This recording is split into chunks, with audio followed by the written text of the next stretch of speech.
ಏನಿದು ಘೋರ? ಮಂದರ ಪರ್ವತದ ಭಾರ ಹೊತ್ತು ನೀವು ಹೇಗೆ ಸಹಿಸುತ್ತಿರುವಿರಿ?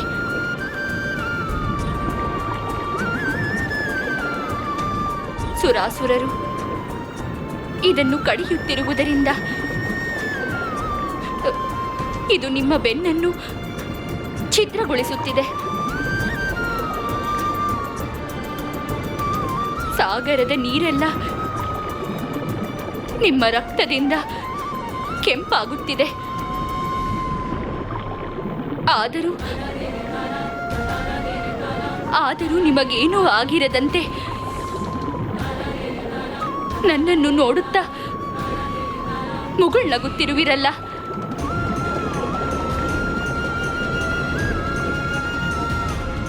ಇದೇನು ಪ್ರೀತಿಯೋ, ಸಹನೆಯೋ, ಶಕ್ತಿಯೋ? ನನ್ನಿಂದ ನೋಡಲಾಗುತ್ತಿಲ್ಲ ಸ್ವಾಮಿ, ನೋಡಲಾಗುತ್ತಿಲ್ಲ. ನೀವೀಗಲೇ ಸಮುದ್ರ ಮಥನ ಕಾರ್ಯವನ್ನು ನಿಲ್ಲಿಸಿ ಪರ್ವತವನ್ನು ಬಿಟ್ಟು ಹೊರಬನ್ನಿರಿ ಸ್ವಾಮಿ, ಹೊರಬನ್ನಿರಿ.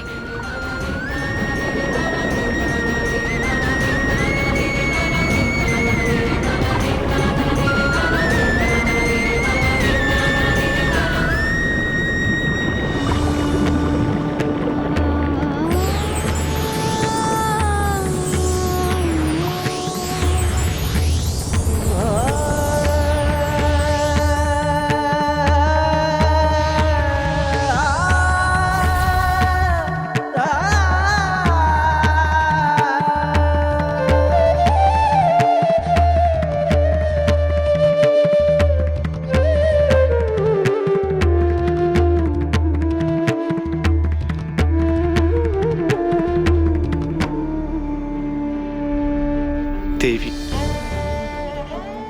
ಈ ನಿಮ್ಮ ಪ್ರೀತಿಯ ನುಡಿಗಳು ನನ್ನೆಲ್ಲ ನೋವುಗಳನ್ನು ಮರೆಸುವಂತಿದೆ. ಆದರೆ ಸಮುದ್ರ ಮಥನದ ಕಾರ್ಯವನ್ನು ನಿಲ್ಲಿಸಲು ಸಾಧ್ಯವಿಲ್ಲ.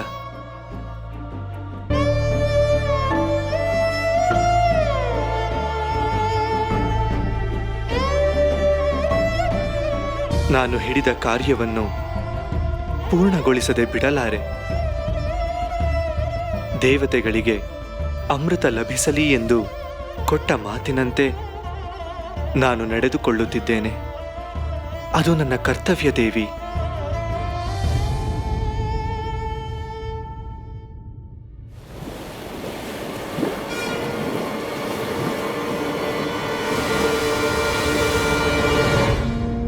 ಬೇರೆ ಯಾವ ಮಾರ್ಗವೂ ಇರಲಿಲ್ಲವೇ?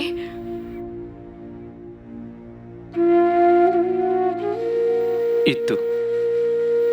ನಾವಿಬ್ಬರು ಒಂದಾಗಿ ಅಧಿಷ್ಠಾನ ಹೋಮ ಮಾಡಿ ಮಂದರ ಪರ್ವತವನ್ನು ಸಾಗರದೊಳಗೆ ಬೀಳದಂತೆ ತಡೆಯುವ ಮಾರ್ಗವಿತ್ತು.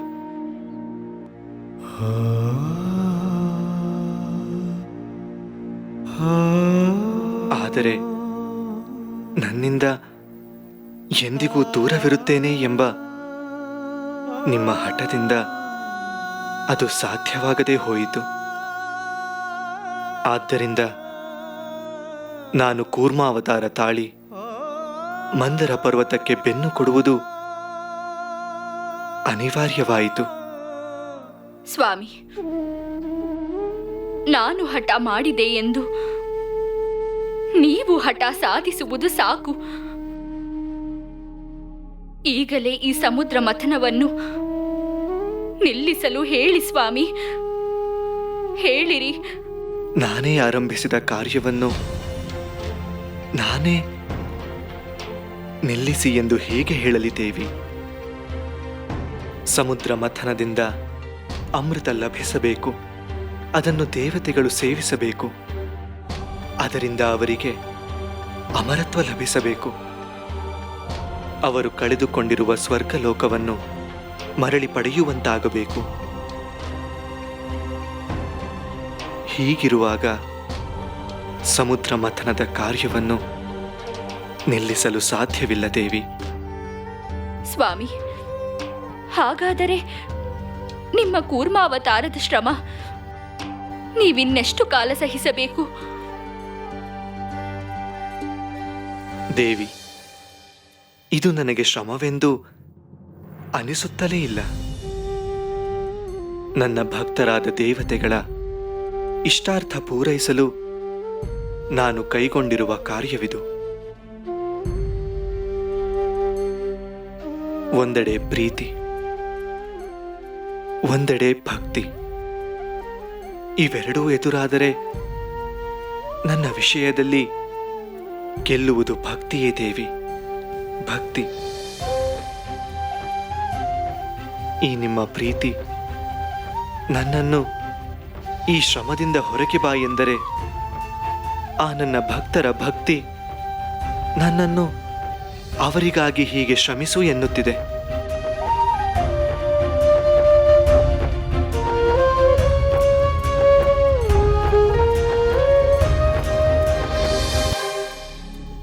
ಸ್ವಾಮಿ, ತಪ್ಪೆಲ್ಲ ನನ್ನದೇ. ನಿಮ್ಮನ್ನು ಅರ್ಥ ಮಾಡಿಕೊಳ್ಳದೆ ನಾನು ತಪ್ಪು ಮಾಡಿದೆ. ನಿಮ್ಮನ್ನು ಈ ರೂಪದಲ್ಲಿ ನೋಡಲು ಕಷ್ಟವಾಗುತ್ತಿದೆ ಸ್ವಾಮಿ, ಕಷ್ಟವಾಗುತ್ತಿದೆ.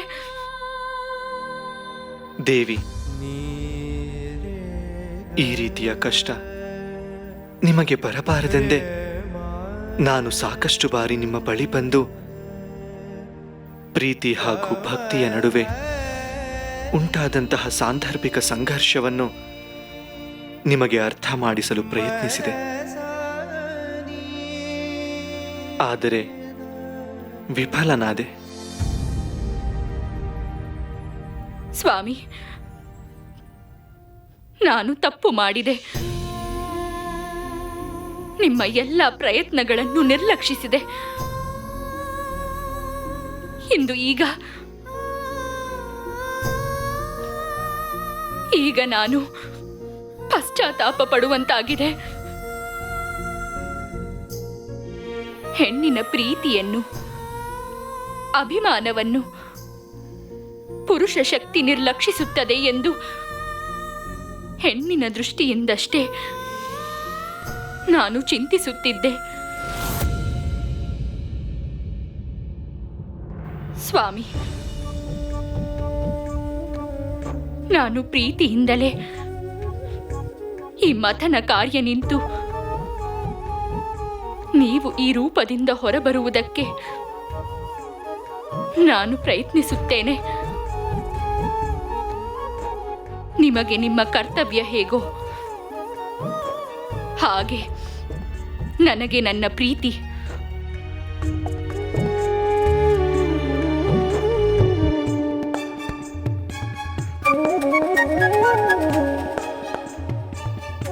ನಾನಿನ್ನು ಬರುತ್ತೇನೆ.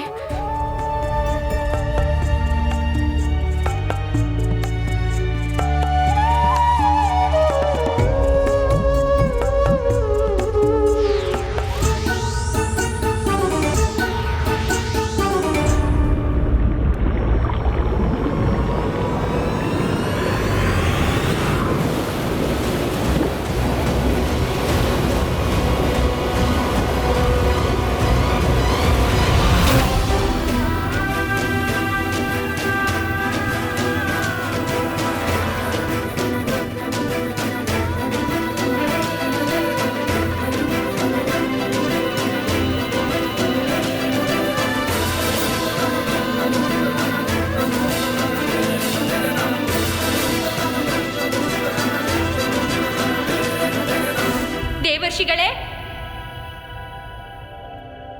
ದೇವರ್ಷಿಗಳೇ, ಪ್ರಣಾಮಗಳು ಮಾತೆ. ದೇವರ್ಷಿಗಳೇ, ಅಲ್ಲಿ ನಿಮ್ಮ ಆರಾಧ್ಯ ದೈವ ಸಮುದ್ರ ತಳದಲ್ಲಿ ಮಂದರ ಪರ್ವತ ಹೊತ್ತು ಕಷ್ಟಪಡುತ್ತಿರುವರು. ಆದರೆ ನೀವು ಸಮುದ್ರ ಮಥನವನ್ನು ಯಾವುದೋ ಕಲಾ ಪ್ರದರ್ಶನವನ್ನು ನೋಡುವಂತೆ ನೋಡುತ್ತಾ ನೆಮ್ಮದಿಯಿಂದಿರುವಿರಲ್ಲ. ನಾರಾಯಣ ನಾರಾಯಣ, ಏನು ಹೇಳಿದಿರಿ ಮಾತೆ? ನನ್ನ ಆರಾಧ್ಯ ದೈವನ ಕಷ್ಟ ನನಗೆ ಗೊತ್ತಿಲ್ಲವೇ? ನಾನು ನೆಮ್ಮದಿಯಿಂದ ಇರುವೆನೆ.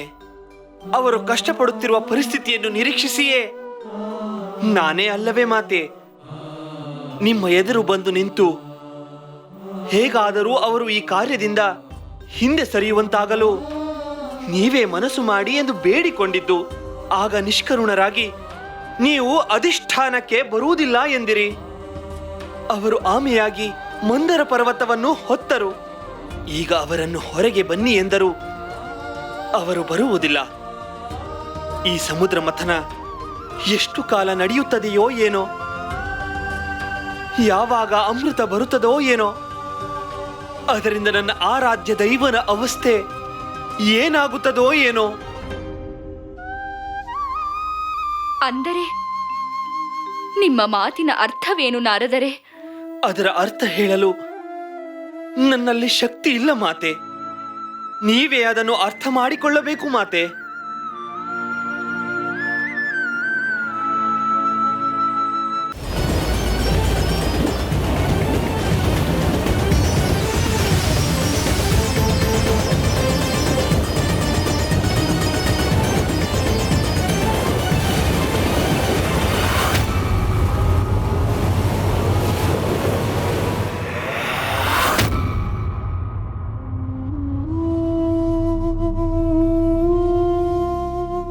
ನೀವ್ಯಾರು ಭ್ರಮೆಯಲ್ಲಿರಲಿಲ್ಲ ದೇವಿ.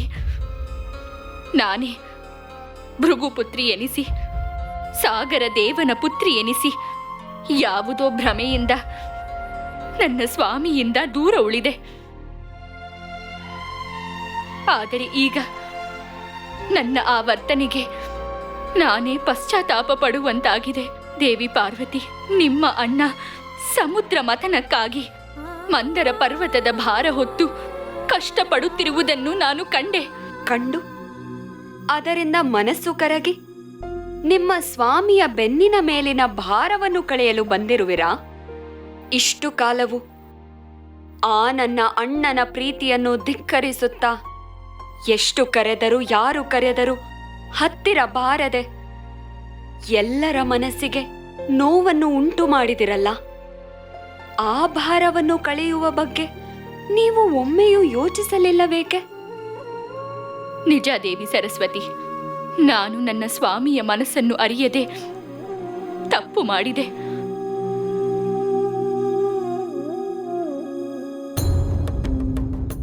ಮಾತೆ ಆದಿಶಕ್ತಿ, ನೀವಾದರೂ ನನಗೆ ಸಹಾಯ ಮಾಡಬಾರದೆ? ನೀವು ನಾನಿರುವಲ್ಲಿಗೆ ಬಂದು ಅಧಿಷ್ಠಾನಕ್ಕೆ ಬರಲು ಹೇಳಿದರು. ನಾನು ನಿಮ್ಮ ಮಾತನ್ನು ತಿರಸ್ಕರಿಸಿ ತಪ್ಪು ಮಾಡಿದೆ. ನನ್ನ ಆ ತಪ್ಪಿನಿಂದ ನನ್ನ ಸ್ವಾಮಿ ಈಗ ಕೂರ್ಮಾವತಾರವನ್ನು ತಾಳಿ ಮಂದರ ಪರ್ವತವನ್ನು ಹೊತ್ತು ಕಷ್ಟಪಡುವುದನ್ನು ನೋಡುವಂತಾಯಿತು. ನನ್ನಿಂದ ತಪ್ಪಾಯಿತು. ನನ್ನನ್ನು ಕ್ಷಮಿಸಿ ಮಾತೆ, ನನ್ನನ್ನು ಕ್ಷಮಿಸಿ.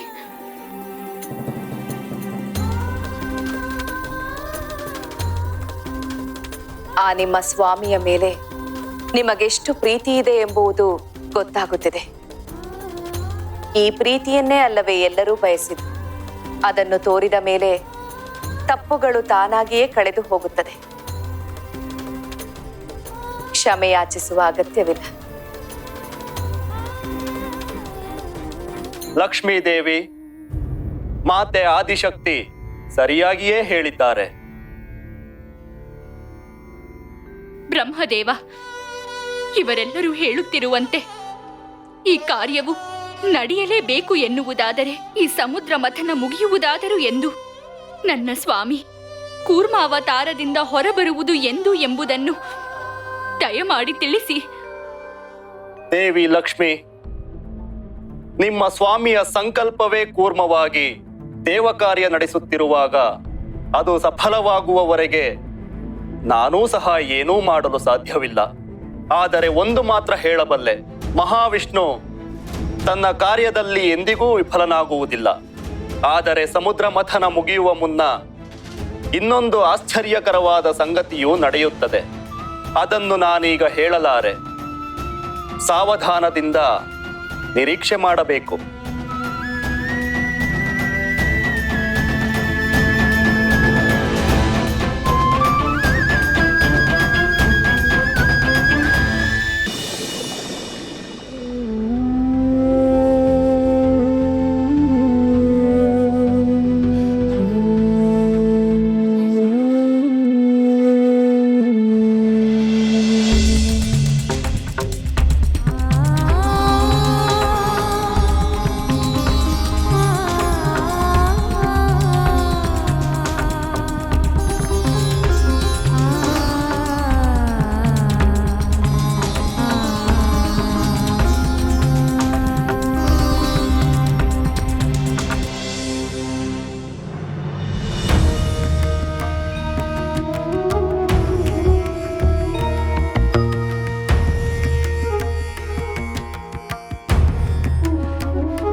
ಮಗಳೇ, ಮಗಳೇ,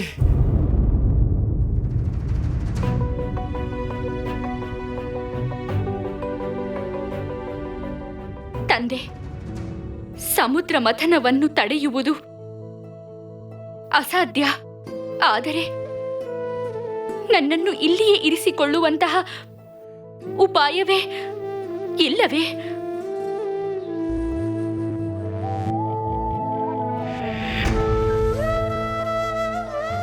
ಸಮುದ್ರ ಮಥನದಿಂದ ಬರುವುದೆಲ್ಲವನ್ನು ಸುರಾಸುರರು ಹಂಚಿಕೊಳ್ಳುತ್ತಾರೆ ಎಂದ ಮೇಲೆ ನಾನು ಅಸುರರ ಕಡೆ ಹೋಗಬೇಕಾದ ಪರಿಸ್ಥಿತಿ ಬಂದರೇನು ಗತಿ?